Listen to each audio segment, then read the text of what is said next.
Welcome to Vidya Mahal. This is Atul Verma. आज की video में हम सॉल्व करने वाले हैं studies basic class 10 exercise 6.3 question number 2 को। क्वेश्चन नंबर 2 को रीड करते हैं इन फिगर 6.35। देखो फिगर आपको विजिबल होगा बोर्ड पे।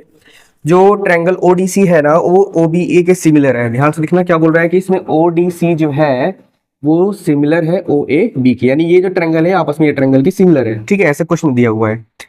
और angle BOC is equal to 125। जो एंगल BOC है, BOC ये बाहर का जो ट्रायंगल दिखाई दे रहा है, एंगल दिखाई दे रहा है 125 है। और CDO 70 है। क्या है? CDO ये है 70 degree. Find BOC, BCO and OAB। तीन ट्रायंगल हमको फाइंड करने हैं, तीन एंगल हमको फाइंड करने हैं। ठीक है, कौन कौन सा हमको निकालना है? DOC और DCO और OAB निकालना है। चलो पहले एंगल को निकालते हैं, डीओसी को निकालते हैं। ध्यान से देखना डीओसी है कहाँ पे।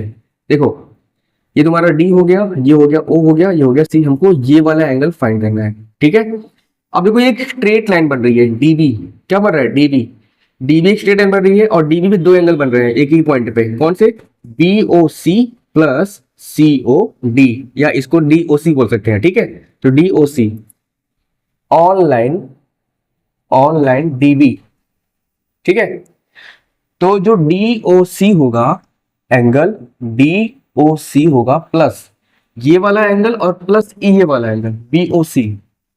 BOC दोनों को ऐड करने पर कितना आएगा? 180 डिग्री। किसी भी देखो जैसे एक ये तुम्हारा सिमिलर लाइन है, स्ट्रेट लाइन है। ठीक है, ये पॉइंट है, यहां से इसके ड्रॉ कर दी, यहाँ पे ड्रॉ कर दी, यहाँ पे ड्रॉ कर दी। अब जितने भी एंगल यहाँ पे बनेंगे ना, सबका जो सम होगा वो कितना होगा? 180 डिग्री होगा। इसको क्या बोलते हैं? इसको बोलते हैं लीनियर पेयर। क्या बोलते हैं?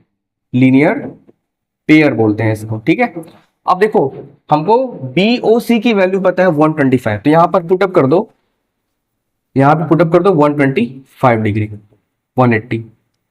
तो DOC क्या हो जाएगा? 180 में से माइनस हो जाएगा 125, और जब माइनस करेंगे इसमें कितना आएगा? ये आएगा 55 डिग्री। यानी ये हमारा DOC जो आ गया वो आ गया 55 डिग्री। ये पहला आंसर आ गया। ठीक है, समझ में आया? चलो अब हम सॉल्व करते हैं DCO। अब देखो DCO कहां पर है। देखो ये एंगल निकल गया, ये आ गया 55 डिग्री। अब हमको निकालना है DCO। एक ट्रायंगल बन रहा है DOC। DOC क्या बन रहा है? एक ट्रायंगल बन रहा है। ठीक है, तो लिखेंगे in triangle, in triangle DOC।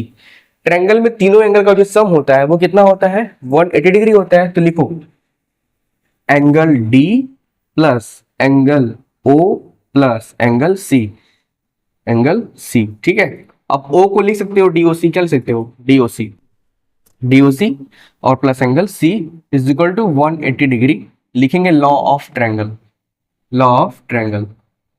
तीनों का जो सम होता है वो 180 डिग्री होता है। ठीक है, जो वैल्यू पता है पुटअप करो। देखो D कितना है? 70 डिग्री। यहाँ पे लिखो 70 डिग्री प्लस DOC हमने निकाला है, अभी अभी कितने निकाला है? 55 डिग्री। और एंगल C वो हमको फाइंड करना है, एंगल C फाइंड करना है ना जी। DCO फाइंड करना है। अब इसको DCO लिख दो, DCO लिखो चाहे C लिखो, कोई दिक्कत नहीं है। 180 डिग्री। ठीक है, अब देखो ये इसको ऐड करो, कितना आएगा? 125 है। कितना आएगा? 125। और 125 को ट्रांसफर कर दो, तो DCO जो आएगा ना 180 डिग्री माइनस 125 डिग्री, और इसको माइनस करेंगे कितना बचेगा? ये भी आएगा 55 डिग्री। तो यानी कि जो DCO आ गया वो भी आ गया 55 डिग्री। ये हमारा हो गया सेकेंड आंसर। ठीक है, अब हमको निकालना है OAB। क्या निकालना है? OAB निकालना है। अब ध्यान से देखो, हमको OAB ये एंगल निकालना है। देखो ये जो तुम्हारा DC है और AB है ना, वो स्ट्रेट लाइन है। क्या है? स्ट्रेट लाइन है। और ये पहले बात सिमिलर फिगर भी है। तो देखो ये जो एंगल होगा ना, ये जो एंगल होगा और ये जो एंगल होगा वो आपस में इक्वल होगा। आपस में इक्वल क्यों होगा? ये अल्टरनेट इंटीरियर एंगल से आपस में इक्वल होगा। देखो दो दो पैरेलल लाइन है और ये ट्रांसवर्सल लाइन है, तो जो हमारा ये जो एंगल C होगा वो एक के इक्वल होगा। तो दिखा देंगे यहाँ पे कि जो DCO होगा ना, जो एंगल DCO होगा, ठीक है, वो OAB के इक्वल होगा, वो OAB के इक्वल होगा। क्यों होगा? लिखेंगे alternate interior angle, alternate interior angle. ठीक है, अल्टरनेट इंटीरियर एंगल। तो जो तुम्हारा OAB होगा ना, वो OAB होगा वो डीसीओ के इक्वल है और डीसीओ में निकाल चुके हैं पहले से। डीसीओ कितना निकाले हैं 55 डिग्री, यानी ये 55 डिग्री। तीनों का जो आंसर आया ना वो कितना आया 55 डिग्री। ठीक है, आशा करता हूँ इजीली समझ में भी आया होगा। वीडियो अच्छा अगर प्लीज लाइक करेगा और नेक्स्ट वीडियो देखने के लिए आपको चैनल करना पड़ेगा सब्सक्राइब और बेल आइकन को प्रेस करना पड़ेगा।